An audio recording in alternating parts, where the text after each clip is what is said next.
एक पति पत्नी का आपस में बहुत प्रेम था। दोनों एक दूसरे पर पूरा विश्वास करते थे।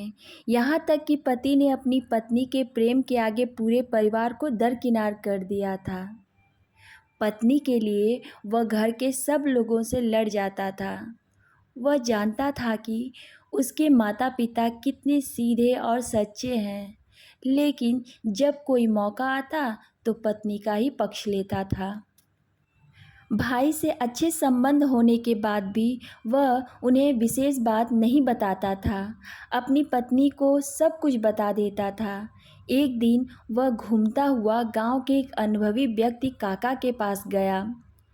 काका बहुत अनुभवी व्यक्ति थे और उसके पिता के पक्के दोस्त थे। दोस्त तो अब भी थे, लेकिन पहले जैसा घूमना फिरना उठना बैठना नहीं हो पाता था। काका को अपनी राजी खुशी बताते समय अपनी पत्नी के बारे में बहुत अधिक बोलता था, उसकी प्रशंसा करता रहता था। उसने ये भी बताया कि जो भी राज की बात होती है पत्नी से छिपाता नहीं है। विश्वास के मामले में उसने पूरे परिवार को शक की नज़र से देखना शुरू कर दिया था। जब वह सब कुछ बताकर थक गया तब काका ने कहा, जो तुम सोच रहे हो वह सही नहीं है। अपनी पत्नी के बारे में तुमको ज़रूरत से ज़्यादा विश्वास है। किसी समय परीक्षा लेकर देखो, फिर पता चलेगा कि कौन कितनी राज की बात छिपा सकता है। मैं यह नहीं कह रहा कि तुम्हारी पत्नी का प्रेम सच्चा नहीं है।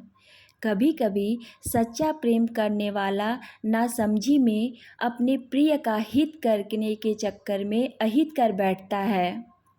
सारी बात सुनकर वह अधीर हो उठा। उसने जल्दी से जल्दी पत्नी की परीक्षा लेनी चाहिए। उसने काका से कुछ करने के लिए पूछा तो काका ने उससे एक नाटक रचने को कहा और उसे विस्तार से समझा दिया। एक दिन रात के समय वह एक कटा तरबूज अंगोछे में लपेटे हुए लाया। उसकी पत्नी ने देखा अंगोछे से टपक टपक कर लाल बूंदें गिर रही हैं।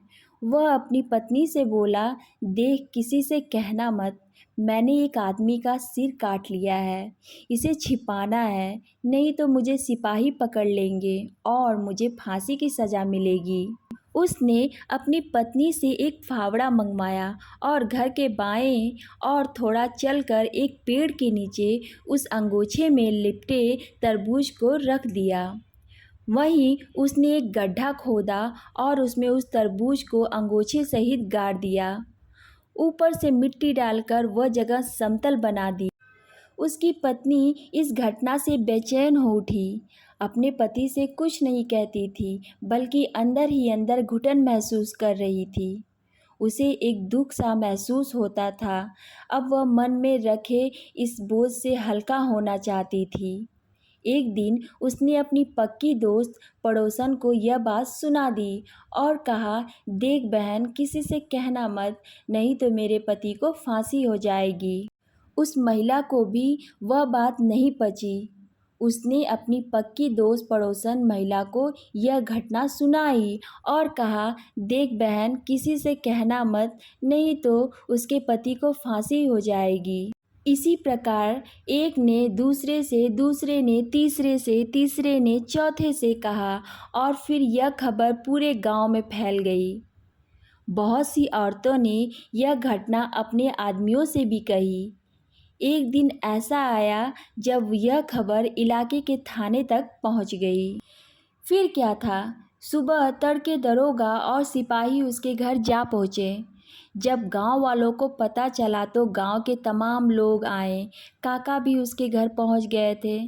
दरोगा ने सबसे पहले उसकी औरत को धमका कर पूछा, बता, तेरा आदमी ने सिर कहाँ गाड़ा है, नहीं तो तुझे फांसी हो जाएगी। उसने डर के मारे वह स्थान इशारा करके दिखा दिया। जब उस स्थान को खोदा गया तो अंगोछे में लिपटा हुआ एक कटा तरबूज निकला। जब उसके आदमी को डांटा गया तो उसने पूरी घटना कह सुनाई। काका ने भी कहा कि इसने अपनी पत्नी की परीक्षा लेने के लिए यह किया था। सब लोग चले गए।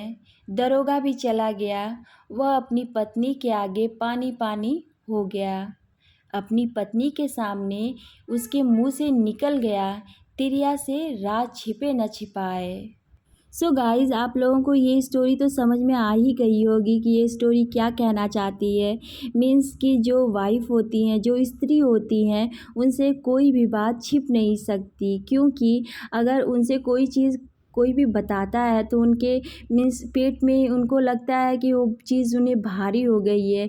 जब तक वो किसी से कहती नहीं है तब तक उन्हें वो बात हज़म नहीं होती है। मीन्स उनका मन जो है हल्का नहीं होता है। तो ऐसा होता है, ज़रूरी नहीं है कि सभी ऐसे होते हों। मतलब जीवन है और इसमें बहुत तरह के लोग होते हैं कि कोई मतलब कि उस बात को अगर किसी ने कहा कि इसे प्राइवेट ही रखनी है तो कुछ लोग रख भी लेते हैं, लेकिन कुछ लोग इसे दूसरों के सामने बता देते हैं और कहते हैं कि किसी से बताना मत, जबकि खुद वो बताते रहते हैं और दूसरे को समझाते हैं कि किसी से बताना मत।